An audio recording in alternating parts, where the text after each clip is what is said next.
حضرت بایزید بستامی کہتے ہیں کہ میں نے اپنی ماں کے آگے ہاتھ جوڑے، میں نے کہا امی تجھے راضی کروں یا رب کو راضی کروں؟ تو اپنے حق مجھے معاف کر دے، اللہ کو میں راضی کر لیتا ہوں۔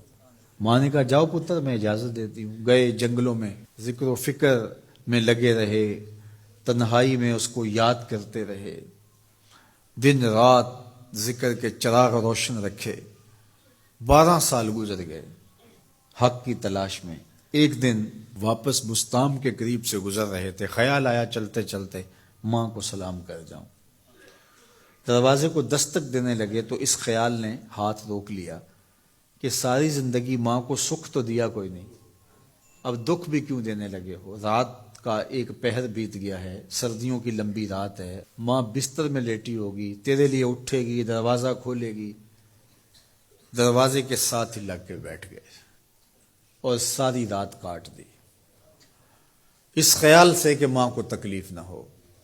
جب سحری کا وقت ہوا تو اندر سے جو نالی آتی تھی اس نالی سے پانی آیا، سمجھ گئے میری ماں تہجد کے لیے اٹھی ہے اور وضو کا پانی ہے، تو فوراً دروازے پہ دستک دی۔ اندر سے آواز آئی بیٹا بایزید میں ابھی آئی۔ مائیں بیٹوں کے دستک کے انداز سے جان لیتی ہیں یہ کس بیٹے کے ہاتھوں کا لمس ہے۔ 12 سال کے بعد آئے، دستک دی، کہا بیٹا بایزید میں ابھی آئی۔ ماں کی تو نگاہیں ہی دروازے پہ رہتی ہیں۔ اللہ اکبر۔ کہتے ہیں کہ ماں نے دروازہ کھولا، 12 سال جنگلوں کی خاک چھانتے بیت گئی تھی، پراگندہ صورت، بکھرے ہوئے بال، پھٹے ہوئے کپڑے۔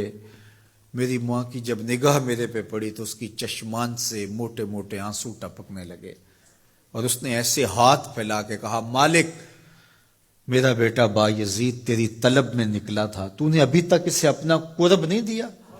حضرت بایزید بستامی کہتے ہیں 12 سال کی ریاستوں سے جو کچھ نہیں ملا تھا ماں کے اٹھے ہوئے ہاتھوں سے مل گیا۔ میں نے کہا مالک میں تجھے کہاں ڈھونڈ رہا ہوں، تو کہاں موجود ہے؟ تو ماں باپ کی رضا اللہ کی رضا کا دروازہ کھولتی ہے۔ جن لوگوں کے ماں باپ ناراض ہیں اور وہ جا کے پیر صاحب کی خدمت کرتے ہیں، اور میاں ماں کے قدم چومو، باپ کی ٹانگیں دباؤ، ان کی خدمت کرو، تمہارے پہلے مرشد وہ ہیں، ان کو راضی کرو، پھر کسی شیخ کامل کی صحبت میں آنا، دیکھو کیسے دل کی بند کھڑکیاں کھلتی ہیں۔ ایک مرشد تو ناراض کر آئے اور دوسرے مرشد سے تمہیں کیا ملے گا؟ تو راستہ یہیں سے کھلے گا۔ والدین کو کبھی ناراض نہ کرو، والدین کو کبھی دکھ نہ دو، والدین کو کبھی تکلیف نہ پہنچاؤ، اور والدین کو بھی چاہیے کہ اپنی اولاد کو اپنا نافرمان نہ بنائے۔ ایک بزرگ فرماتے ہیں کہ مجھے برابر 30 سال ہو گئے ہیں کہ میں اپنی اولاد کو کوئی حکم ہی نہیں دیا، کوئی حکم نہیں دیا۔ کوئی چیز مجھے چاہیے بھی ہوتی ہے تو میں بصیغہ امر نہیں کہتا، بلکہ ایسے ہی بات کر رہی ہوں۔ پانی چاہیے تو یہ نہیں کہتا بیٹا پانی لے کر آؤ، میں ویسے ہی کہتا ہوں پیاس لگی ہوئی ہے، تو اگر وہ سمجھ جائے اور وہ خود لے آئے تو اچھی بات ہے، لیکن اگر وہ نہ لائے تو میں نے اس کو حکم ہی نہیں دیا، امر ہی نہیں کیا، تو اس امر کی مخالفت ہی لازم نہیں آئے گی۔ تو کہا 30 سال برابر گزر گئے ہیں، میں نے اپنی اولاد کو حکم نہیں دیا کہ کہیں وہ میری نافرمان نہ ہو جائے، چونکہ اگر وہ نافرمان ہو گئی پلے کچھ نہیں رہے گا۔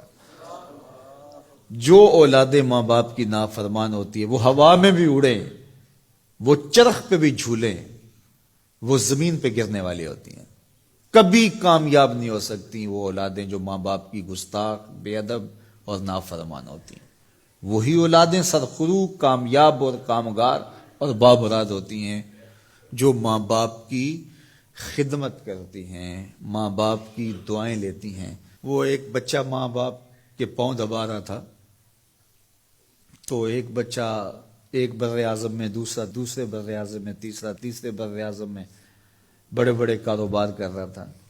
تو کوئی اس کا دوست ملنے آیا، اس نے کہا کہ اس نکمے کو بھی کہیں بھیج دو، فلاں جو ہے وہ یورپ میں ہے، فلاں امریکہ میں ہے، وہاں اتنی بڑی کمپنی اس نے کھولی ہوئی ہے، اس نکمے کو یہاں بٹھایا، اس کو بھیج دو، یہ تو نکمہ کسی کام کا نہیں۔ کہا یہ نکمہ ہی تو میرے کام آ رہا ہے، کہ نکمہ ہی تو میرے کام آ رہا ہے۔